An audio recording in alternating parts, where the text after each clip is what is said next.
প্রিয় মুসলিম এবং অমুসলিম ভাই ও বোনেরা, আসসালামু আলাইকুম ওয়া রাহমাতুল্লাহি ওয়া বারাকাতুহু।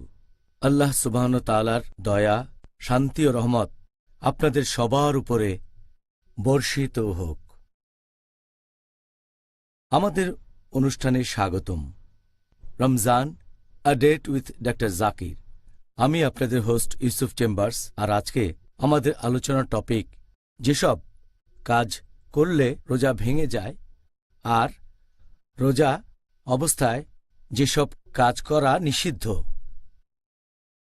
তো ডক্টর জাকির, আসসালামু আলাইকুম রহমতুল্লাহি ওয়া বারাকাতুহু। ওয়ালাইকুম আসসালাম রহমতুল্লাহ বারাকাতুহু। একেবারে প্রথমেই আপনাকে যে প্রশ্নটা করতে চাই, যে আপনি কি আমাদের প্রথমে এটা বলবেন যে কোন কোন কাজগুলো আমরা রোজা থাকা অবস্থায় করলে রোজা ভেঙে যায়? আলহামদুলিল্লাহ ওয়াসসালাতু ওয়াসসালাম আলা রাসূলিল্লাহ ওয়া আলা আলিহি ওয়া সাহবিহি আজমাইন, আম্মা বাদ। আউযু বিল্লাহি মিনাশ শাইতানির রাজীম। বিসমিল্লাহির রহমানির রহিম। রব্বি ইশরাহ লি সাদরি ওয়া ইয়াসসির লি আমরি ওয়াহলুল উকদাতাম মিন লিসানি ইয়াফকাহু কাওলি। রোজার সময় যে কাজগুলোর কারণে রোজা ভেঙে যায় সেগুলো পবিত্র কোরআনে আছে, আর নবী সাল্লাল্লাহু আলাইহি ওয়াসাল্লামের হাদিসেও আছে। আল্লাহ পবিত্র কোরআনে বলেছেন, সূরা বাকারা অধ্যায় নম্বর 2 আয়াত 187, তোমাদের স্ত্রীদের সাথে সঙ্গত হও এবং আল্লাহ তোমাদের যা দিয়েছেন তা কামনা করো, অর্থাৎ সন্তান, এবং তোমরা পানাহার করো যতক্ষণ রাতের কালো রেখা থেকে সকালের সাদা রেখা স্পষ্ট না হয়। এরপর রোজা রাখবে, রোজা পূর্ণ করবে রাত না আসা পর্যন্ত। এখানে আমরা 3টা কাজ পাচ্ছি: খাওয়া দাওয়া, পান করার সহবাস। এছাড়া সহিহ হাদিসেও কিছু কাজের কথা বলা হয়েছে যেগুলো নিষিদ্ধ। রোজা ভাঙার কারণগুলোর যদি ক্যাটাগরি করেন তাহলে সব মিলিয়ে মোট 10টা কারণে আমাদের এই রোজা ভেঙে যেতে পারে। এগুলোকে 2টো ক্যাটাগরিতে ভাগ করা যায়। প্রথম ক্যাটাগরিটা হচ্ছে যে সেই কাজগুলো যেখানে আমাদের শরীরের ভেতরে কিছু ঢুকাচ্ছি। এগুলোর মধ্যে মোট 4টা জিনিস আছে। প্রথমটা হচ্ছে পানাহার করা, দ্বিতীয়টা হচ্ছে এমন কোনো কাজ যেটা পানাহার করার পর্যায়ে পড়ে যায়, তৃতীয় হচ্ছে ঔষধ খাওয়া, পিল খাওয়া, ইঞ্জেকশন নেওয়া, যেগুলো পুষ্টিগ্রহণের মতো করে নেওয়া হয় অথবা যেটার সাথে পানাহারের মিল আছে, এর ভেতরে রক্ত নেওয়া আছে। 4 নম্বর, এটা অনেকটা কিডনি ডায়ালিসিসের মতো, যেখানে রক্ত বের করা হয়, বিশুদ্ধ করা হয়, কিছু পুষ্টিকর উপাদান দিয়ে আবার শরীরে ঢোকানো হয়।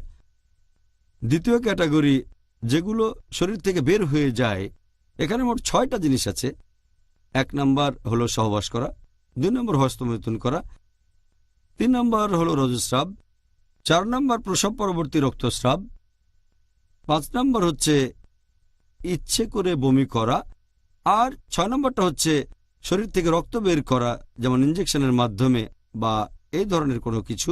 তাহলে সব মিলিয়ে এই 10টা কারণে আমাদের রোজা ভেঙে যেতে পারে। আপনি যে 10টা কাজের কথা বললেন, এখন কি আমাদের বলবেন এই কাজগুলোর মধ্যে কোন কাজটাকে সবচাইতে গুরুতর পাপ বা গুনাহ বলে ধরা হয়, যেগুলোর কারণে রোজা ভেঙে যায়? যে কাজটা এগুলোর মধ্যে সবচেয়ে গুনহার, সবচেয়ে খারাপ, যেগুলোর কারণে রোজা ভেঙে যায়, সবচেয়ে ভয়ঙ্কর যে কাজটা, সেটা হচ্ছে সহবাস করা। যখন যৌন সঙ্গম করবেন, যখন স্ত্রীর সাথে সহবাস করবেন, তখন এতে আপনার রোজা ভেঙে যাবে, সেখানে বীর্যপাত হোক বা না হোক। আর এজন্য অনুশোচনা করতে হবে। দিনের বাকি সময়টা রোজা রাখতে হবে, এই রোজাটা পরে রাখতে হবে, এবং এজন্য আপনাকে কাফফারাও দিতে হবে। সহিহ হাদিস অনুযায়ী আমাদের প্রিয় নবী বলেছেন, এটার উল্লেখ আছে সহিহ বুখারীতে, খণ্ড নম্বর 3, বুক অব ফাস্টিং, হাদিস নাম্বার 1936। একজন লোক নবীর কাছে এসে বলল, আমি ধ্বংস হয়ে গেছি, হে নবী, আমি ধ্বংস হয়ে গেছি। নবী জিজ্ঞেস করলেন, কি হয়েছে? লোকটা বলল, আমি রোজা থাকা অবস্থায় আমার স্ত্রীর সাথে সহবাস করেছি। তখন নবী বললেন, তুমি কোনো দাসকে মুক্ত করে দিতে পারো? লোকটা বলল, না, পারবো না। তখন নবী বললেন, তুমি কি একটানা 2 মাস রোজা রাখতে পারবে? তুমি কি একটানা 60 দিন রোজা রাখতে পারবে? লোকটা বলল, না, পারবো না। তখন নবী বললেন, তুমি কি ৬০ জন গরিব লোককে খাইয়ে দিতে পারবে? সে লোকটা বলল, না, তাও পারবো না। তারপর হাদিস আরো বলছে, এক কথায় এই হাদিস আমরা জানতে পারি যে কেউ যদি রোজা রেখে সহবাস করে এটা হচ্ছে একটা বড় গুনাহ। যেসব কাজে রোজা ভেঙে যায় তার মধ্যে এটা হচ্ছে সবচেয়ে মারাত্মক এবং বড় গুনাহ। আর যে লোক এই গুনাহ করবে সে সাথে সাথে আল্লাহ তাআলার কাছে তওবা করবে আর তার কাছে ক্ষমা চাইবে। সেদিনের বাকি রোজাও পালন করবে আর রমজান মাসের পরে একদিন সে এই রোজাটা রাখবে। এজন্য কাফারাও দিতে হবে। সেটা আমরা এই হাদিস থেকে জানতে পারি যে যদি পারে তাহলে একজন দাসকে মুক্ত করতে হবে। যদি দাস মুক্ত করার মতো টাকা না থাকে অথবা মুক্ত করার মতো কোনো দাস না থাকে তাহলে সে একটানা 2 মাস রোজা রাখবে। রোজা থাকবে 60 দিন। সে যদি এটাও করতে না পারে তাহলে 60 জন গরিব লোককে খাইয়ে দেবে। আর একজন লোকের জন্য এই 3টা অপশন দেওয়া হয়েছে, যেটা তার জরিমানা হিসেবে হবে, কাফফারা হিসেবে। তবে যদি কেউ প্রথমটা করতে পারে তাহলে অন্যগুলো করার দরকার নেই। প্রথমটা হচ্ছে কোনো দাসকে মুক্ত করা। যদি এটা করতে না পারে, যদি টাকা না থাকে অথবা কোনো দাস না থাকে, তাহলে পরের অপশনে যেতে পারে। তার মানে একটানা 60 দিন রোজা রাখতে হবে। যদি সে এই কাজটাও করতে না পারে, একটানা 60 দিন রোজা রাখতে না পারে, ধরেন সে কয়েকদিন রোজা রাখলো, তারপর একদিন ভেঙে ফেললো, তারপর আবার শুরু করতে হবে। তাকে রোজা রাখতে হবে একটানা 60 দিন। যদি তার এটার কোনো সামর্থ্য না থাকে তাহলে সে যেটা করতে পারে সেটা হচ্ছে 60 জন গরিব লোককে খাইয়ে দেবে। আর প্রত্যেক গরিব লোককে খাবার দিতে হবে আনুমানিক অর্ধেক সা। 1 সা মানে হচ্ছে আনুমানিক 2 হাতের 3 মুঠো পরিমাণ। তাহলে একজন লোকের অর্ধেক সা, সেখানে যে খাবারের রীতি আছে 60 জন লোককে খাওয়াতে হবে। সহবাসের কারণে কারো রোজা ভেঙে গেলে তাকে এভাবে জরিমানা দিতে হবে, কাফফারা দিতে হবে। খাবারের পরিমাণ, এই ব্যাপারটা একটু পরিষ্কার করে নিচ্ছি আমার নিজের বোঝার সুবিধার জন্যে। এখানে সেটা কি একদিনের খাবারের পরিমাণের সমান হবে? হ্যাঁ, এক কথায় এটা হবে একদিনের খাবার। সেই দেশের রীতিটা যেমন হতে পারে, আমেরিকা একরকম, ইংল্যান্ড আর একরকম, আবার ভারতেও আলাদা। তবে নবীর সময়ে এটা ছিল, একটা হাদিস বলছে একজন মানুষের লাগে অর্ধেক সা মাংস। আর প্রত্যেক সার পরিমাণ হচ্ছে, যদি 2 হাত এভাবে বাড়িয়ে দেন 3 বারে যে পরিমাণ মাংস আসবে সেটাই হলো 1 সা। তাহলে 3 মুঠোর অর্ধেক।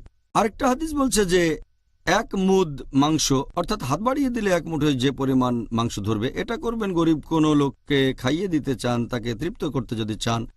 তাহলে এক কথায় কাফফারা হিসেবে 60 জন গরিব লোককে খাইয়ে দেবেন আর তাদের খাওয়াবেন সেই দেশের হিসেব অনুযায়ী, কাফফারা হিসেবে এদের খাওয়াবেন। আর যদি আমার এলাকায় কোনো গরিব মানুষকে খুঁজে না পাই তাহলে কি কাছাকাছি এলাকায় খোঁজ করে দেখব? হ্যাঁ, অবশ্যই। বর্তমানে এটা এমন কঠিন না যে খাওয়ানোর জন্য 60 জন লোক পাওয়া যাবে না। আমি পৃথিবীর এমন কোনো জায়গার কথা শুনিনি যেখানে বিনা পয়সায় খাওয়ানোর জন্য লোক পাওয়া যায় না। এখানে হয়তো আপনি পাবেন না, তবে বাইরে একটু ঘোরাঘুরি করে দেখেন আপনার শহর, আপনার দেশে, তাহলে অবশ্যই পাবেন। আমি আল্লাহর কাছে দোয়া করছি এমন গরিব যেন না থাকে। আমিন, অবশ্যই আমিন। সেদিন আসবে ইনশাআল্লাহ। ইনশাআল্লাহ, ইনশাআল্লাহ।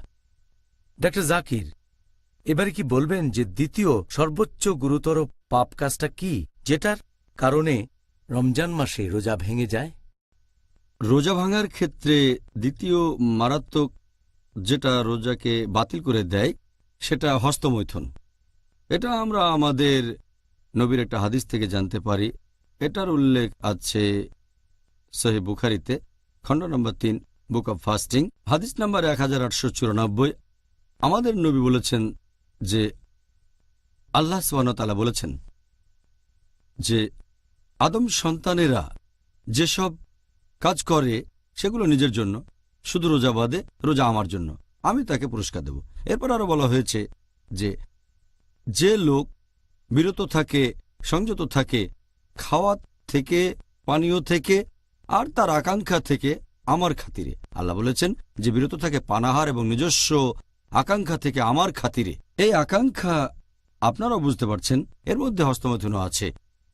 তাহলে কেউ যদি হস্তমৈথুন করে বা বীর্যস্খলন করে, যদি স্ত্রী সংস্পর্শে এসে উত্তেজিত হয়ে পড়ে অথবা অন্য কোনো কারণে কোনো মহিলাকে দেখে তার বীর্যস্খলন হয়, তখন তার রোজা বাতিল হয়ে যাবে। সে আল্লাহ তাআলার কাছে তওবা করবে, বাকি সময়টা রোজা রাখবে। আর রমজান মাস শেষ হয়ে গেলে এই রোজাটা তাকে আবারও রাখতে হবে। তবে এখানে কাফফারা দিতে হবে না, জরিমানা দিতে হবে না। কাফারা দিতে হবে শুধু সহবাসের ক্ষেত্রে। যেহেতু এখানে সহবাস করেনি, তাই কাফারা দিতে হবে না। অনুশোচনা করে বাকি সময়টা রোজা রাখবে, পরে আবার রোজা রাখবে। তবে এই সময়ে যদি কোনো লোকের শুধুমাত্র মাদি নির্গত হয়, ফ্লুইড, তাহলে তার রোজা ভাঙবে না। একই ব্যাপার প্রোস্টেটিক ফ্লুইডের ব্যাপারে। মাদি, যদি এই মাদি বের হয়, মানে প্রস্রাবের পরে যে ফ্লুইড বের হয়, তাহলে তার রোজা ভাঙবে না। এরকম হলে তাকে শুধু গোপনাঙ্গ ধুয়ে ফেলতে হবে, অজু করতে হবে, তার রোজাটা ভেঙে যাবে না, সে পুরো সময়টা রোজা থাকতে পারবে। আমার মনে হয় এই ব্যাপারটা জানা পশ্চিমা দেশের অনেকের জন্যই খুব উপকারী হবে। আল্লাহ আমাদের রক্ষা করুন, আমরা যেন আমিন। আকাঙ্ক্ষাকে নিয়ন্ত্রণ করতে পারি ইনশাআল্লাহ। ডক্টর জাকির, এই প্রশ্নটা প্রথমবার শুনে অনেক সহজ মনে হলেও আসলে কিন্তু সেরকম নয়। কোনো কিছু খেলে বা পান করলে কি রোজা ভেঙে যাবে? এটাকে কি গুরুতর পাপ বলে ধরা যেতে পারে? রোজা রেখে যদি ইচ্ছাকৃতভাবে পানাহার করেন, তাহলে সেটা বড় গুনাহ। রোজা রেখে কেউ ইচ্ছাকৃতভাবে খাওয়া দাওয়া করলে সেটা একটা বড় গুনাহ। তখন তাকে আল্লাহ তাআলার কাছে তওবা করতে হবে, আর রমজানের পরে জরিমানা হিসেবে তাকে রোজাটা রাখতে হবে। যদি এই খাবারটা মুখ দিয়ে নেওয়া হয়, তাহলে রোজা ভেঙে যাবে, অথবা যদি নাক দিয়ে কোনো লিকুইড ভেতরে যায়, তাহলেও রোজাটা তার ভেঙে যাবে। নবী সাল্লাল্লাহু আলাইহি ওয়াসাল্লামের একটা হাদিসে কথা বলছে, এটার উল্লেখ আছে সুনান আবু দাউদ, খণ্ড নম্বর 2, বুক অব ফাস্টিং, হাদিস নাম্বার 2360। আমাদের নবী বলেছেন যে তোমরা যখন অজু করবে তখন নাকের ভেতরে বেশি পরিমাণে পানি নেবে, শুধু রোজার সময়টা বাদে। এ থেকেই বুঝতে পারছি নাকে বেশি পানি দেওয়া হলে যদি গলায় চলে যায়, তারপর চলে যায় পেটে, তাহলে রোজাটা ভেঙে যাবে। তাহলে নাক দিয়ে কোনো লিকুইড ভেতরে ঢুকলে সেটা পেটে চলে যাবে, গলার ভেতর দিয়ে, এরকম হলেও রোজা ভেঙে যাবে। তবে কেউ যদি অনিচ্ছাকৃতভাবে পানাহার করে, ভুলে খাওয়া দাওয়া করে, তার রোজা ভাঙবে না। আর রমজান মাসের প্রথম দিকে এই ভুলটা অনেকেই করে ফেলে। লোকজন অনেক সময় ভুল করে পানি খেয়ে ফেলে, আবার খাবারও খেয়ে ফেলে। তাহলে প্রথম কয়েকটা দিন লোকজনের এরকম হতে পারে যে মনের ভুলে খাবার খেয়ে ফেললো, অথবা হয়তো পানিও খেয়ে ফেললো। এখন কেউ অনিচ্ছাকৃতভাবে অথবা ধরুন ভুলে গিয়ে যদি কিছু খায় বা পান করে, তার রোজা ভাঙবে না। আমাদের নবীর একটা সহিহ হাদিস এই কথা বলছে, এটার উল্লেখ করা হয়েছে সহিহ বুখারীতে, খণ্ড নম্বর 3, বুক অব ফাস্টিং, হাদিস নম্বর 1933। আমাদের প্রিয় নবী বলেছেন যে যদি কোনো লোক অনিচ্ছাকৃতভাবে পানাহার করে, সে রোজাটা সম্পূর্ণ করবে। সে যা খেয়েছে বা পান করেছে সেটা আল্লাহ তাআলার তরফ থেকে। আমাদের নবী মুহাম্মদ সাল্লাল্লাহু আলাইহি ওয়াসাল্লাম আরও বলেছেন, এটার উল্লেখ আছে ইবনে মাজাহ, খণ্ড নম্বর 3, হাদিস নাম্বার 2043, এছাড়াও 2045। আমাদের প্রিয় নবী বলেছেন যে আল্লাহ সুবহানাহু ওয়া তাআলা আমার উম্মাকে ক্ষমা করে দেবেন যদি তারা ভুলে যায়, ভুল করে, অথবা যদি জোর করে কিছু করানো হয়। যদি কেউ ভুল করে কিছু করে বা মনে না থাকে অথবা নিরুপায় হয়ে, আল্লাহ তাকে ক্ষমা করবেন।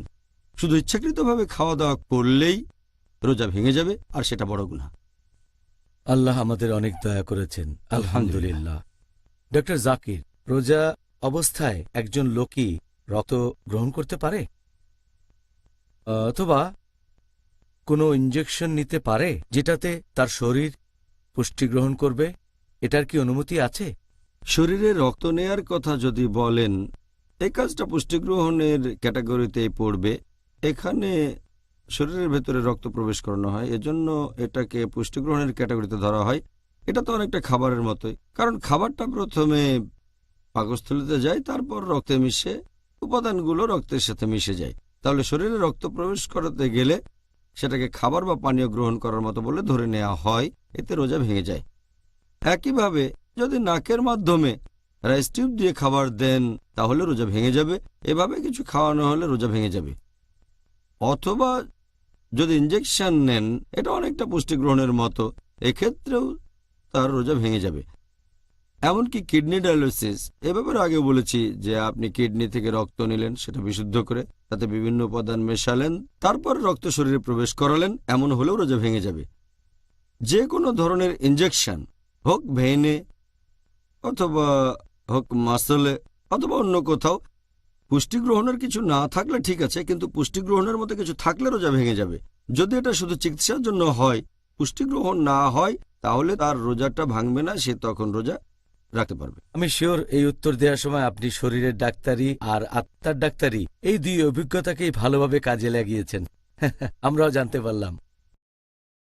এবারে এই একই টাইপের আরেকটা প্রশ্ন, তবে এখানে প্রশ্নটা হলো এরকম, একজন লোক দান করতে পারবে কিনা তার নিজের শরীর থেকে, যেমন ধরেন রক্ত দান করা, রোজা অবস্থায় কি এটার অনুমতি আছে? যখন কেউ রক্তদান করে এটা অনেকটা কাপিং এর মতো। কাপিং মানে শরীর থেকে রক্ত বের করা। বাইরে রক্ত বের করা হয় সাকিং বা কাপিং এর মাধ্যমে। এটা অনেকটা একরকম। এই রক্ত দান করার ব্যাপারে বিশেষজ্ঞগণের মতভেদ আছে যে রক্তদান করা যাবে কিনা, রোজা থাকা অবস্থায় কাপিং করা যাবে কিনা, এটা করার অনুমতি আছে কিনা। একটা হাদিস এটার উল্লেখ আছে সুনান আবু দাউদ খণ্ড নম্বর 2 বুক অব ফাস্টিং হাদিস নম্বর 2364। আমাদের প্রিয় নবী মুহাম্মদ সাল্লাল্লাহু আলাইহি ওয়াসাল্লাম বলেছেন, যদি কেউ কাপিং করে বা কাপিং হয় তার রোজা ভেঙে যায়। যদি কেউ কাপিং করে অথবা কাউকে কাপিং করা হয়, রোজা ভেঙে যাবে। তবে আরও একটা হাদিস আছে সহিহ বুখারীতে খণ্ড নম্বর 3 বুক অব ফাস্টিং হাদিস নম্বর 1938। সেখানে বলা হয়েছে যে রোজা থাকা অবস্থায় মুহাম্মদ সাল্লাল্লাহু আলাইহি ওয়াসাল্লামের কাপিং করা হয়েছিল। এই দুটো হাদিসের কারণে বিশেষজ্ঞগণের ভেতরে মতভেদ আছে। একদল বিশেষজ্ঞ বলেন যে যেহেতু মুহাম্মদ সাল্লাল্লাহু আলাইহি ওয়াসাল্লাম আমাদের নির্দেশ দিয়েছেন যে কাউকে যদি কাপিং করা হয় আর যে কাপিং করবে তাদের রোজা ভেঙে যাবে। কাপিং এটা নিষিদ্ধ, রক্তদান নিষিদ্ধ। পরের হাদিসটা হচ্ছে একটা কাজ, প্রথম হাদিসটা একটা নির্দেশ। যখন নির্দেশ আর কাজ এইভাবে আসবে তখন নির্দেশের গুরুত্বটাই বেশি। এর উপর ভিত্তি করে একদল বিশেষজ্ঞ বলেন যে রক্তদান করা হারাম। এসব বিশেষজ্ঞগণের মধ্যে আছেন ইমাম আহমদ ইবনে হাম্বল।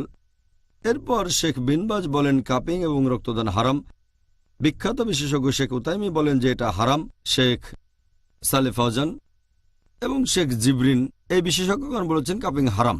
শেখ জিবরিন বলেছেন যে কাউকে রক্ত দান করা কাপিংয়ের মতোই, সেজন্য এটা হারাম।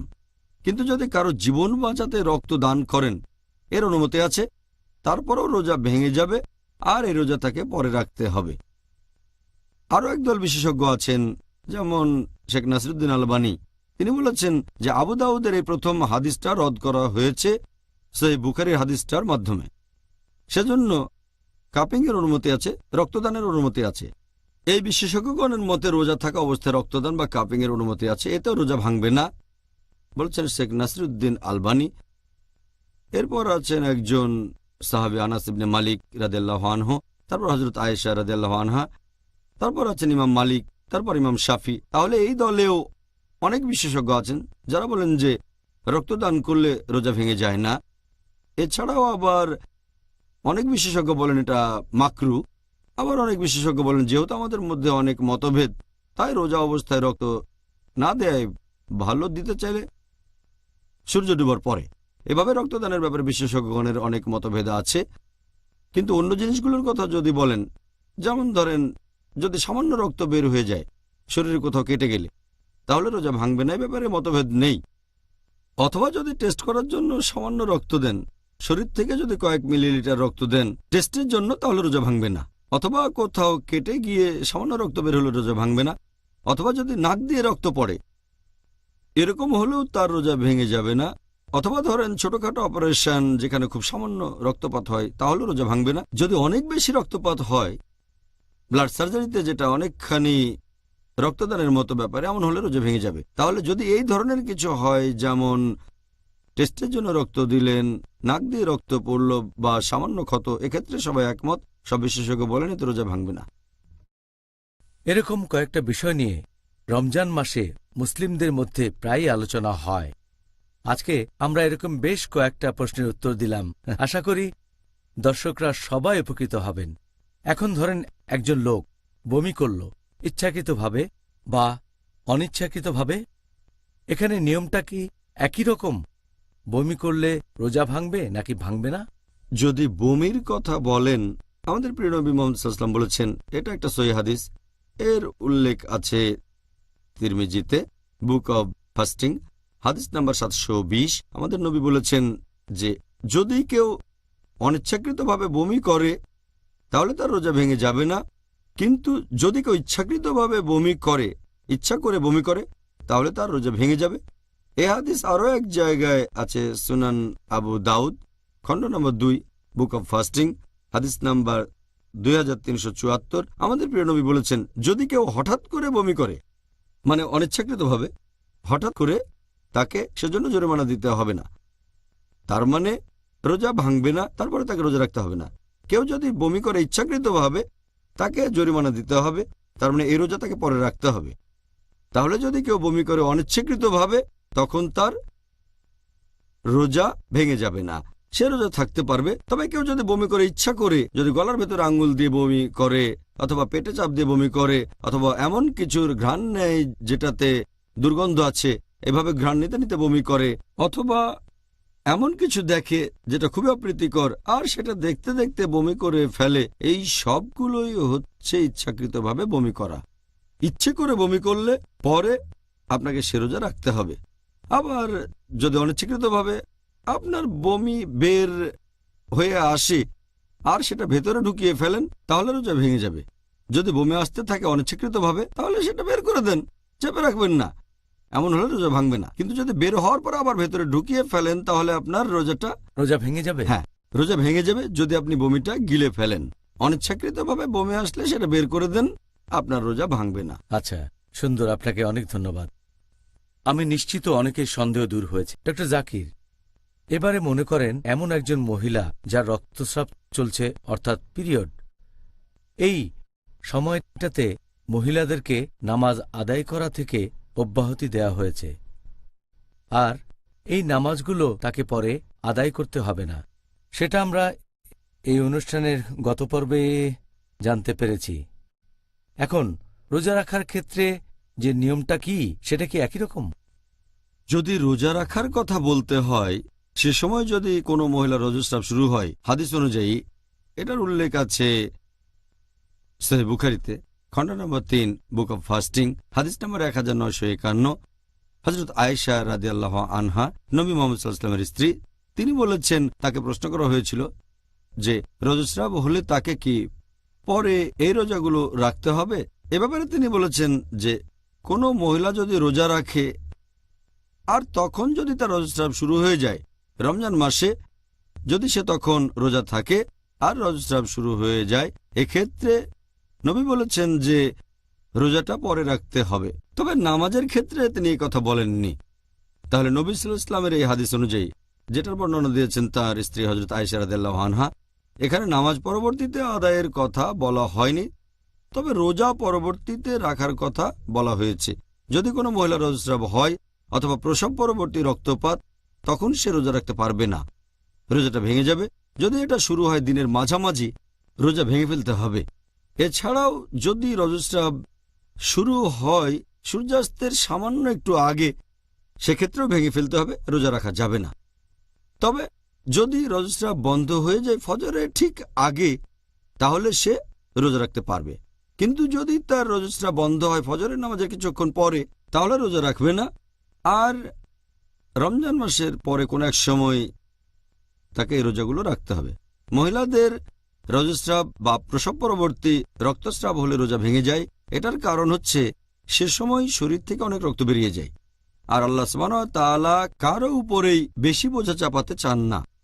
এটা আল্লাহ সুবহানাহু ওয়া তাআলার একটা দয়া, তিনি কাজ কঠিন করে দেননি। রক্ত বেরিয়ে গেল, আর যদি নিয়ম করে দেওয়া হয় যে খাবার খেতে পারবে না, পানি খেতে পারবে না, এটা অতিরিক্ত বোঝা। তাই আল্লাহ তাআলা এখানে মহিলাদের অব্যাহতি দিয়েছেন যে রোজা রাখার দরকার নেই, তবে এটা রমজানের পরে রাখতে হবে। এখন পরবর্তীতে রোজা রাখার কথা বলা হয়েছে, কিন্তু নামাজের কথা বলা হয়নি, কারণ নামাজ তো সব মানুষকে তার জীবনের প্রত্যেক দিনই পড়তে হবে, দিনে কমপক্ষে 5 ওয়াক্ত। তাহলে সেই মহিলা যদি নামাজ মিস করে, হতে পারে 5 দিন, 6 দিন, 7 দিন, এভাবে, এগুলো সে কখন পড়বে? কারণ প্রত্যেক দিনই তো সে কমপক্ষে 5 ওয়াক্ত নামাজ পড়ছে। আর রোজা রাখাটা ফরজ শুধু রমজান মাসে। সেই মহিলা যদি রমজানের 7 দিন রোজা রাখতে না পারে, রমজান শেষ হলে কাফফারা হিসেবে তাকে এই রোজাগুলো রাখতে হবে। তাই আমার মনে হয়, আমার মত অনুযায়ী, এ কারণে আল্লাহ সুবহানাহু ওয়া তাআলা এবং আমাদের নবী মুহাম্মদ সাল্লাল্লাহু আলাইহি ওয়াসাল্লাম বলেছেন, মহিলারা রজস্রাবের সময় নামাজ মিস করলে সেটা পরবর্তীতে পড়া লাগবে না, তবে রমজান মাসে যদি মিস করে তাহলে পরে রোজা রাখতে হবে। সুন্দর। আশা করি সবার কাছে এই ব্যাপারটা পরিষ্কার হয়েছে। তাহলে ডক্টর জাকির, অনুষ্ঠানের এই পর্যায়ে আমরা এখন দর্শকদের পাঠানো প্রশ্নগুলোর উত্তর দিতে পারি। আর পিস টিভির দর্শকদের কাছ থেকে আমরা হাজার হাজার চিঠি পেয়েছি অনুষ্ঠানের টপিক অনুযায়ী। এখন আপনাকে এখান থেকে বেশ কয়েকটা প্রশ্ন করতে চাই। ইনশাআল্লাহ, আমিও খুশি হব। তো ডক্টর জাকির, দর্শকদের পাঠানো প্রথম প্রশ্নটা হচ্ছে যে ধরেন একজন লোক সেহরির পরে যদি তখন অনিচ্ছাকৃতভাবে কোনো খাবারের কণা আটকে থাকে তার দাঁতের ফাঁকে, আর তারপর যেহেতু আমাদের মুখের ভেতরে লালা আছে তাই আমরা প্রায় ঢোক গিলি, ধরেন সেই খাদ্যকণা গলা দিয়ে নিচে নেমে গেল, চলে গেল পাকস্থলিতে, ঠিক আছে, ধরেন সেই খাদ্যকণাটা সে গিলে ফেলল। এখন এই অবস্থায় পড়লে তার রোজা কি ভেঙে যাবে নাকি ভাঙবে না? আর এর সাথে আমরা আরও একটা বিষয় জানতে চাই, যদি কেউ নিজের লালা বা মিউকাস গিলে ফেলে সেক্ষেত্রে তাকে কি করতে হবে? অনেক সময় দেখা যায় এরকম হতে পারে যে খাবারের কণা দাঁতের ফাঁকে আটকে গেছে, হতে পারে সাহারি খাওয়ার সময়। এখন দাঁতের ফাঁকে আটকে থাকা খাবার পেটে চলে গেল, কিন্তু সে লোক টের পেল না।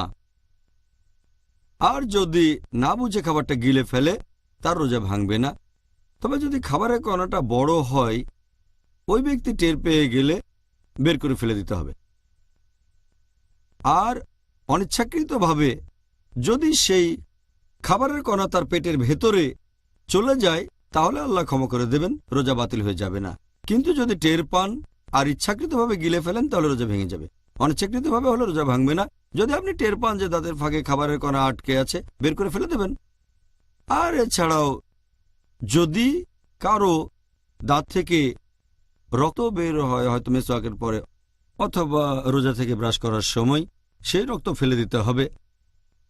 অনিচ্ছাকৃতভাবে যদি রক্ত পেটে চলে যায় আল্লাহ আপনাকে ক্ষমা করে দেবেন, তবে ইচ্ছাকৃতভাবে গিলে ফেলবেন না। এবার আপনার দ্বিতীয় প্রশ্নের অংশটা নিয়ে বলি। তার মানে মিউকাসের ব্যাপারে মাথা থেকে আসতে পারে প্যারানেজাল সাইনাস দিয়ে, অথবা নাক দিয়ে, অথবা গলা খাকারি দিলে মুখের ভেতরে যে লালা চলে আসে সেটা যদি গলার ভেতরে পাকস্থলিতে চলে যায়, মুখের সামনে আসে না, এটা খুবই স্বাভাবিক ব্যাপার। অনেক মানুষেরই এমন হয়, মিউকাস বা লালা গলার ভেতরে আটকে থাকে, তারপর কোনো এক সময় পাকস্থলিতে চলে যায়। এতে কোনো সমস্যা নেই, এতে রোজা ভেঙে যায় না, কারণ এটা ন্যাচারাল প্রসেস। কিন্তু সেটা যদি মুখে চলে আসে তাহলে বাইরে ফেলে দেবেন। যদি মিউকাস বা লালা মুখে চলে আসে ফেলে দেবেন। অনিচ্ছাকৃতভাবে মুখে আসার পর গিলে ফেললে আল্লাহ আপনাকে ক্ষমা করবেন, তবে ইচ্ছাকৃতভাবে গিলা যাবে না। আচ্ছা, এবারের প্রশ্নকারী ইনি পেশায় একজন ইঞ্জিনিয়ার, আর তিনি আসলে জানতে চাচ্ছেন যে পবিত্র রমজান মাসে কেউ যদি বিয়ে করে তাহলে সেই বিয়ের অনুমতি আছে কিনা। রমজান মাসে বিয়ে করার কথা যদি বলতে হয়, পবিত্র কোরআনে বা সহিহ হাদিসের কোথাও এই কথা বলা হয়নি যে রমজান মাসে বিয়ে করা যাবে না। একজন ব্যক্তি বিয়ে করতে পারে বছরের যে কোনো সময়, তবে এই রমজান মাসে আমরা নিজেদের সংযত রাখি খাওয়া দাওয়া, পানীয় এবং স্ত্রী সহবাস করা থেকে। এটা নির্ভর করবে তাদের উপরেই। যারা রমজান মাসে বিয়ে করছে তাদের তখন কি করতে হবে? দিনের বেলায় নিজেদের আকাঙ্ক্ষাকে দমিয়ে রাখতে হবে, সূর্য ওঠা থেকে শুরু করে সূর্যাস্ত পর্যন্ত নিজেদের সংযত রাখতে হবে। আর এটাই পরীক্ষা। যদি সংযত থাকতে পারে সহবাস থেকে তাহলে বিয়ে করতেই পারে। তবে রমজান মাসে যদি কেউ বিয়ে করে নতুন স্ত্রী, তার সাথে সময় কাটাতে হবে। যদি মনে কোনো দ্বিধা থাকে তাহলে দেরি করে বিয়ে করাটাই তার জন্য ভালো হবে। রমজান মাসটা শেষ হলে রমজানের সময় সে আল্লাহ সুবহানাহু ওয়া তাআলাকে স্মরণ করবে। তবে এমনিতে রমজান মাসে বিয়ে করাটা হারাম না। এবারের প্রশ্ন যে ধরেন একজন মহিলা, সে কি এই রমজান মাসে পরীক্ষা করার জন্য গাইনোকোলজিস্টের কাছে যেতে পারবেন? যদি কোনো মহিলা রোজা থেকে যায় একজন গাইনোকোলজিস্টের কাছে, এতে কোনো সমস্যা নেই। তবে খেয়াল রাখতে হবে যে সেই গাইনোকোলজিস্ট বা ডাক্তার যেন একজন মহিলা হয়, কারণ হিজাব পালন করতে হবে। মহিলা যদি তখন কোনো পুরুষ ডাক্তারের কাছে যায় তাহলে সেটা হারাম। তখন যদি আশেপাশের কোনো ডাক্তার না থাকে অথবা সেই মহিলার খুব খারাপ অবস্থা অথবা মারাও যেতে পারে, সেই সময় যদি কোনো মহিলা গাইনোকোলজিস্ট পাওয়া না যায় তখন পুরুষ ডাক্তারের কাছে যেতে পারে সে। তবে এরকম না হলে মহিলা ডাক্তারের কাছেই যেতে হবে তাকে। যখন গাইনি ডাক্তারের কাছে যাবে তখন যদি কোনো টেস্ট করা হয়, গাইনি ডাক্তার বিভিন্ন রকম পরীক্ষা করতে পারেন, তার গোপনাঙ্গ পরীক্ষা করতে পারেন। গোপনাঙ্গে আঙ্গুল প্রবেশ করালে এতে রোজা ভাঙবে না, অথবা গোপনাঙ্গে ইনস্ট্রুমেন্ট প্রবেশ করালেও রোজা ভাঙবে না। তাহলে এই ধরনের টেস্ট অথবা কোনো কিছু যদি গোপনাঙ্গে প্রবেশ করানো হয় তাহলে রোজা ভাঙবে না। তারপরে সে গাইনি ডাক্তারের কাছে যাবে। তখন যদি কোনো টেস্ট করা হয়, তখন যদি জরায়ুর ভেতরে কোনো যন্ত্র প্রবেশ করানো হয় অথবা ক্যাথেটার দেয়া হলো, এসব কোনো কারণেই রোজা ভাঙবে না। এছাড়াও যদি তাকে গাইনি ডাক্তার পরীক্ষা করে থাকে, তার শরীরের ভেতরে কোনো যন্ত্রপাতি প্রবেশ করানো হয়, হয়তো ইউরিনাল প্যাসেজ দিয়ে, এসব টেস্টের কারণে রোজা ভেঙে যাবে না। কারণ এখানে ব্যাপারটা এমন না যে খাবার বা পুষ্টি শরীরের ভেতরে যাচ্ছে, আর খাবার বা পুষ্টি গোপনাঙ্গ দিয়ে গ্রহণ করানো যায় না, এটা আসলে অসম্ভব একটা ব্যাপার। তাই বিশেষজ্ঞগণ সবাই এ বিষয়ে একমত যে গাইনি ডাক্তারের কাছে যাওয়া যাবে, কিছু টেস্টও করাতে পারে, এতে রোজা ভেঙে যায় না। আশা করি এটা মুসলিম বন্ধুর জন্য যথেষ্ট উপকারী হবে। পরের প্রশ্ন, যদি কোনো লোক পেশার খাতিরে রিবা নেয় অথবা দেয়, যেটাকে এখানে দিনের ভাষায় বলা হয় ইন্টারেস্ট, তাহলে কি এমন যে তাদের রোজা কবুল করা হবে না? এখানে সুদ বা রিবার কথা যদি বলতে হয়, রিবা একটা বড় গুনাহ, এটা কবিরা গুনাহ। পবিত্র কোরআনে সব মিলিয়ে 8 জায়গায় রিবার কথা বলা হয়েছে। আল্লাহ এই কথা বলেছেন সূরা আল ইমরান অধ্যায় নম্বর 3 আয়াত নম্বর 130, সূরা নিসা অধ্যায় নম্বর 4 আয়াত 161। এরপর 3 বার আছে সূরা বাকারা অধ্যায় 2 আয়াত 275। এছাড়াও আছে সূরা বাকারা অধ্যায় 2 আয়াত 276। তারপর সূরা বাকারা অধ্যায় 2 আয়াত 278 ও 279-তে আছে। আমি এখানে শেষের দুটো বলছি, বিস্তারিত বলছি না। পবিত্র কোরআনে সূরা বাকারা অধ্যায় 2 আয়াত 278 ও 279, তোমরা তোমাদের সুদের যে বকেয়া আছে সেটা ছেড়ে দাও। যদি কেউ সুদের এই দাবিটা না ছাড়ে, রিবা এটা একটা আরবি শব্দ, তোমরা যদি তোমাদের সুদের এই দাবিটা ছেড়ে না দাও তবে আল্লাহ এবং রাসূলের সাথে যুদ্ধের জন্য প্রস্তুত হও। যদি কেউ রিবার সাথে জড়িত থাকে, ইন্টারেস্ট, সুদ, আল্লাহ এবং রাসূল তার বিরুদ্ধে যুদ্ধ ঘোষণা করবেন। এটা খুবই বড় গুনাহ।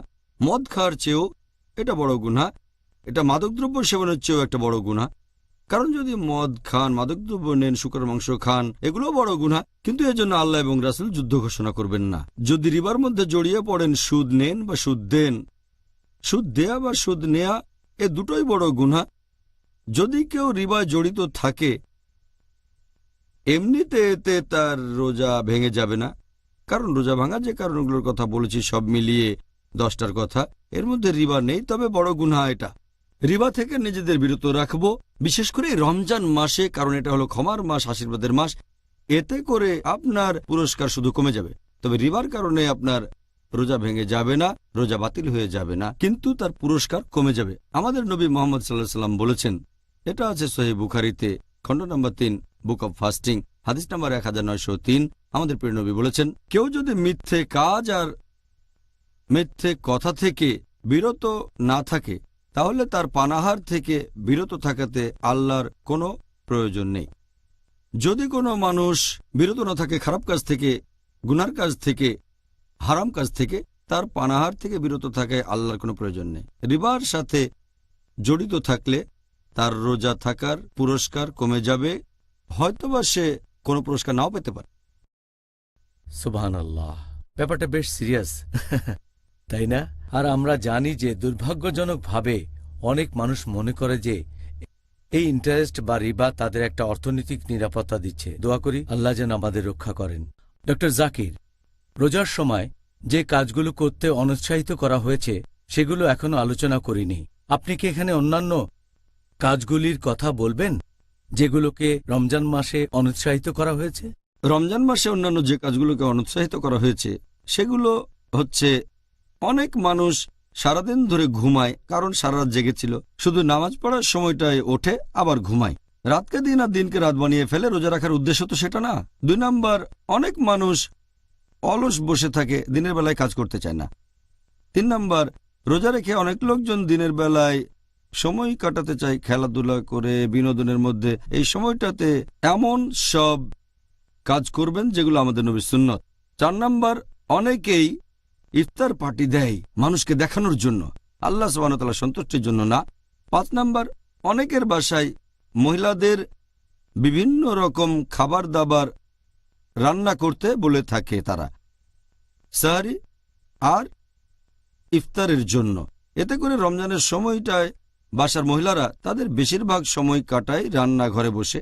সময় কাটানো উচিত ছিল আল্লাহ সুবহানাহু ওয়া তাআলার ইবাদত করে। নাম্বার 6, যে ভুলটা মানুষ করে থাকে সেটা হচ্ছে এ সময় তারা বাড়িঘর মেরামত করার কাজেই ব্যস্ত থাকে। রমজান মাসে তো আপনি ব্যস্ত থাকবেন আল্লাহ সুবহানাহু ওয়া তাআলার ইবাদত করে। 7 নাম্বার যে কাজ সেটা হচ্ছে অনেক লোক সারা রাত জেগে থাকে আর আল্লাহ সুবহানাহু ওয়া তাআলার ইবাদত না করে তারা বিভিন্ন আনপ্রোডাক্টিভ কাজে ব্যস্ত থাকে। 8 নাম্বার হচ্ছে যে অনেক মানুষজন তারাবির নামাজ পড়ার পর গল্প গুজবে মেতে ওঠে, এটাও ঠিক না। এরপর 9 নাম্বার, অনেক মানুষজন এই সময় ব্যস্ত থাকে কেনাকাটা নিয়ে। তারা কি করে? সারা রাত ধরে কেনাকাটায় ব্যস্ত থাকে। 10 নাম্বার হচ্ছে যে তারা সারা রাত ধরে খাওয়া নিয়েই ব্যস্ত থাকে। 11 নাম্বার, অনেকেই রাতের বেলায় গল্প গুজব করে বেড়ায়, বাইরে ঘুরে বেড়ায়, আল্লাহ সুবহানাহু ওয়া তাআলার ইবাদত করে না। এরপর 12 নাম্বারটা হচ্ছে অনেকেই রমজান মাসের শেষ 10 দিনে অন্য সব কাজ বাদ দিয়ে ঈদের প্রস্তুতি নিতে থাকে, আল্লাহ সুবহানাহু ওয়া তাআলার ইবাদত করে না। এই কাজগুলোকে অনুৎসাহিত করা হয়েছে। আল্লাহ যেন আমাদের সামর্থ্য দেন যাতে করে আমরা এই পবিত্র রমজান মাসের সময়টাকে ভালোভাবে কাজে লাগাতে পারি। ডক্টর জাকির, এই আশীর্বাদের মাস রমজানে ধর্মীয় জ্ঞান, তার মানে ইসলামিক জ্ঞান অর্জন করার উপরে এত গুরুত্ব দেওয়া হয়েছে কেন? জ্ঞান আহরণের কথা যদি বলতে হয়, পবিত্র কোরআনে আল্লাহ মানুষের জন্য প্রথম যে নির্দেশটা দিয়েছেন সেটা নামাজ পড়া না, রোজা রাখা না, হজ পালন করা না, সেটা হচ্ছে ইকরা। আল্লাহ পবিত্র কোরআনে বলেছেন সূরা ইকরা বা সূরা আলাক, অধ্যায় নম্বর 96, আয়াত নম্বর 1। ইকরা বিসমি রাব্বিকাল্লাযী খালাক, খালাকাল ইনসানা মিন আলাক। আয়াত 1 ও 2 এর মানে, পড়ো, পাঠ করো তোমার প্রভুর নামে যিনি সৃষ্টি করেছেন, যিনি মানুষকে সৃষ্টি করেছেন জোকের মতো ঝুলে থাকা বস্তু থেকে।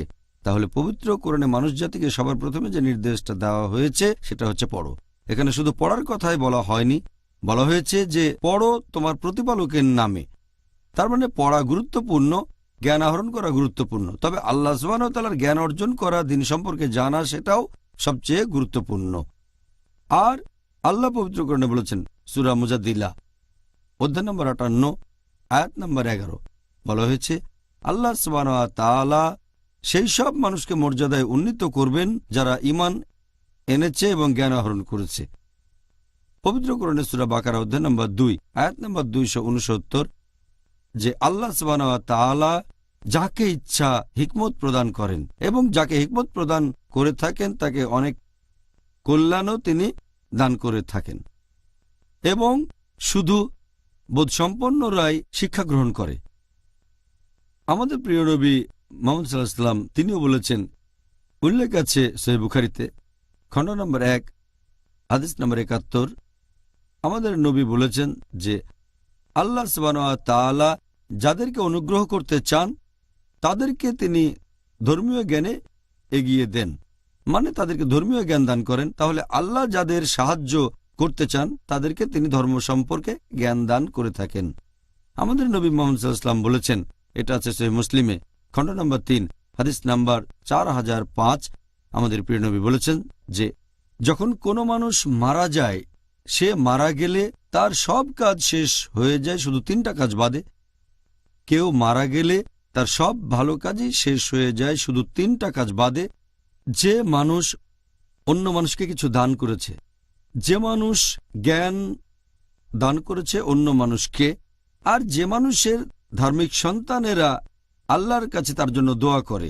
তার মানে কেউ মারা গেলে তার সব ভালো কাজ শেষ হয়ে যায় 3টা বাদে, যদি কেউ দাতব্য প্রতিষ্ঠান চালু করে সাদকায়ে জারিয়া, যেখানে মানুষজনকে বিভিন্ন রকম সাহায্য সহযোগিতা দেওয়া হয় নিয়মিতভাবে, এটি সাদকায়ে জারিয়া। তারপর সে যদি অন্য কাউকে কিছু শিখিয়ে থাকে আর সেই লোক যদি জ্ঞানটা শিখে নিয়ে তার নিজের কাজে লাগায়, ধর্মের কাজে, মানুষের সাহায্যের কাজে, এটাও টিকে থাকবে। আর শেষটা হচ্ছে ধার্মিক সন্তান যারা মৃত বাবা মার জন্য দোয়া করে। সেজন্য জ্ঞান খুবই গুরুত্বপূর্ণ। আর আল্লাহ পবিত্র কোরআনে বলেছেন সূরা নাহাল অধ্যায় নম্বর 16 আয়াত নম্বর 43 আর সূরা আম্বিয়া অধ্যায় নম্বর 21 আয়াত নম্বর 7, ফাসআলু আহলে যিকরি ইন কুনতুম লা তা'লামুন। যদি তোমরা না জানো তাহলে এ ব্যাপারে জ্ঞানীদেরকে জিজ্ঞেস করো। আল্লাহ বলেছেন জ্ঞানীদেরকে জিজ্ঞেস করো। সেজন্য যে মানুষটার জ্ঞান আছে তার অবস্থানটাও অনেক উপরে।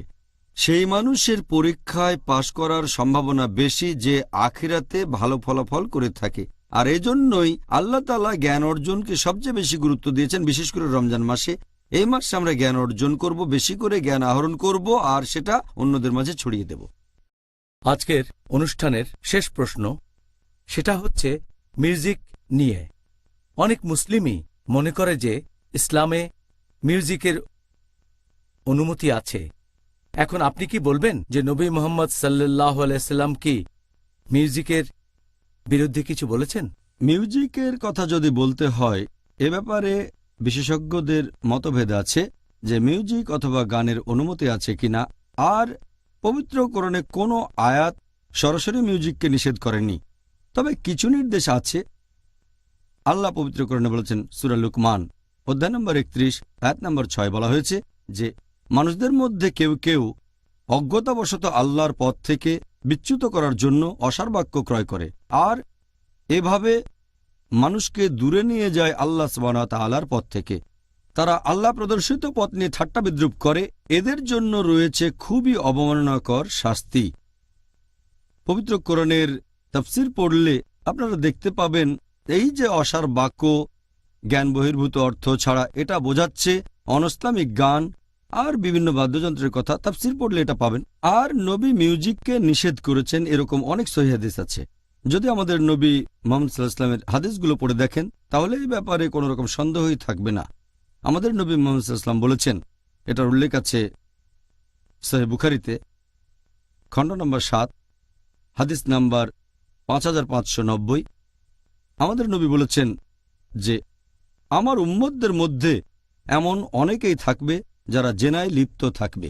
তার মানে ব্যভিচার, অবৈধ যৌনাচার, অনেকে রেশমের কাপড় পরবে, মাদকদ্রব্য সেবন করবে এবং বাদ্যযন্ত্র বাজাবে আর ভাববে এগুলো বৈধ। আমার উম্মতদের মধ্যে কিছু লোক তারা এমন কিছু করবে যেগুলো অবৈধ, যেমন ব্যভিচার, অবৈধ যৌনাচার, রেশমের কাপড় পরা, মাদকদ্রব্য নেয়া এবং বাদ্যযন্ত্র বাজাবে আর ভাববে এগুলো বৈধ। এই হাদিস বলছে তারা কিছু কাজকে বৈধ মনে করবে। আমরা জানি যে মাদকদ্রব্য হারাম, আমরা ভালো করেই জানি যে ব্যভিচার করা হারাম। যেহেতু এখানে মিউজিকের কথা কিছু নিষিদ্ধ জিনিসের সাথে উল্লেখ করা হয়েছে, এখানে বাদ্যযন্ত্রের কথাও বলা হয়েছে, এটাই নির্দেশ করে যে নবী এটাকেও নিষেধ করেছেন। তবে কিছু লোক বলে এটা বৈধ। আর এখনকার দিনে কিছু বিশেষজ্ঞ আছেন যারা বলেন যে ইসলাম ধর্মে বাদ্যযন্ত্র ব্যবহারের অনুমতি দেওয়া হয়েছে। তবে এই হাদিসটা পরিষ্কার বলছে যে বাদ্যযন্ত্র জিনিসটাই হচ্ছে হারাম। আরও কিছু সহিহ হাদিস আছে যেখানে কিছু বাদ্যযন্ত্রের ব্যাপারে অনুমতি দেওয়া হয়েছে, বিশেষ করে ধপ, তার মানে তাম্বুরি। আমাদের নবী মুহাম্মদ সাল্লাল্লাহু আলাইহি ওয়াসাল্লামের হাদিস পড়লে দেখবেন সহিহ বুখারী খণ্ড নম্বর 5 হাদিস নম্বর 4001। এখানে বলা হয়েছে যে মুহাম্মদ সাল্লাল্লাহু আলাইহি ওয়াসাল্লাম একদিন বিয়ে করার পরে বাইরে এসে কথা বলছিলেন সাহাবীগণের সাথে। তখন ছোট ছোট দুটো মেয়ে বাজাচ্ছিল এই ধপ, তার মানে তাম্বুরি, আর তারা গানে গানে সাহাবীগণের প্রশংসা করছে কিভাবে অমুকের বাবা জিহাদ করেছেন। এরপর তারা নবীর প্রশংসা করতে লাগলো। নবী বললেন, আমার প্রশংসা করো না, আগে জায়গায় ছিল তাই গাও। তার মানে নবী সাল্লাল্লাহু আলাইহি সাল্লাম তাদের এই তাম্বুরি বা ধপ বাজাতে নিষেধ করেননি। এছাড়াও আরেকটা হাদিস আছে সহিহ বুখারীতে খণ্ড নম্বর 2 হাদিস নাম্বার 987 যে আমাদের নবী একদিন শুয়েছিলেন। এই হাদিসের বর্ণনা দিয়েছেন হযরত আয়েশা রাদিয়াল্লাহু আনহা। তিনি বলেছেন যে দুটো ছোট মেয়ে তাম্বুরি বাজাচ্ছিল আর গান গাচ্ছিল। তখন হযরত আবু বকর রাদিয়াল্লাহু আনহু হযরত আয়েশা রাদিয়াল্লাহু আনহার বাবা, তিনি সেখানে এসে তাদের বললেন, বন্ধ করো। মুহাম্মদ সাল্লাল্লাহু আলাইহি ওয়াসাল্লাম তখন ঘরে শুয়েছিলেন। তিনি আবু বকর রাদিয়াল্লাহু আনহুকে বললেন, গান গাক ওরা, আজকের দিনটা তো ঈদের দিন, ওরা গান গাক। এছাড়া আরেকটা হাদিস আছে তিরমিজিতে, হাদিস নাম্বার 3690। সেখানে আমাদের নবী সাল্লাল্লাহু আলাইহি ওয়াসাল্লাম বলেছেন যে একবার এক লোক নবীর কাছে এসে তাকে বলল, আমি আল্লাহ সুবহানাহু ওয়া তাআলার নামে শপথ করছি, যদি আপনি জিতে ফিরে আসেন তাহলে আমি গান গাইব, ধপ বাজাবো, আমি তখন তাম্বুরি বাজাবো। নবী বললেন, যদি শপথ করে থাকো তাহলে করবে, যদি শপথ না করে থাকো তাহলে করবে না। এই হাদিসটাও আমাদের বলছে বিভিন্ন ধরনের বাদ্যযন্ত্র আসলে হারাম, শুধুমাত্র ধপ, তার মানে তাম্বুরি বাদে। নবী কখনো কখনো এটার অনুমতি দিয়েছেন। ডক্টর জাকির, আজকের অনুষ্ঠানের শেষ প্রশ্নটার উত্তর দেওয়ার জন্য আপনাকে ধন্যবাদ। আশা করি অনুষ্ঠানটা দর্শকদের জন্য উপকারী, সবাই নতুন কিছু জানতে পেরেছেন। আজকে আমাদের টপিক ছিল রোজার সময় যেগুলো সুপারিশ আর যেগুলো অনুৎসাহিত করা হয়েছে। আপনাকে অনেক ধন্যবাদ ডক্টর জাকির, জাযাকাল্লাহ খাইরান। ওয়াইয়াকুম। ভাই ও বোনেরা, আমি আল্লাহ তাআলার কাছে দোয়া করছি আপনারা সকলে যেন রোজার এই নিয়মগুলোর শিক্ষা গ্রহণ করে আপনাদের জীবনে প্রয়োগ করতে পারেন। আমিও আজকে ডাক্তার জাকিরের কয়েকটা সুন্দর পরামর্শ গ্রহণ করেছি। তাহলে আগামীকাল আমাদের আবারও দেখা হবে একই সময়ে, আর সেদিন আলোচনার টপিক হবে সেহরি এবং ইফতার। আসসালামু আলাইকুম ওয়া রাহমাতুল্লাহি ওয়া বারাকাতুহু।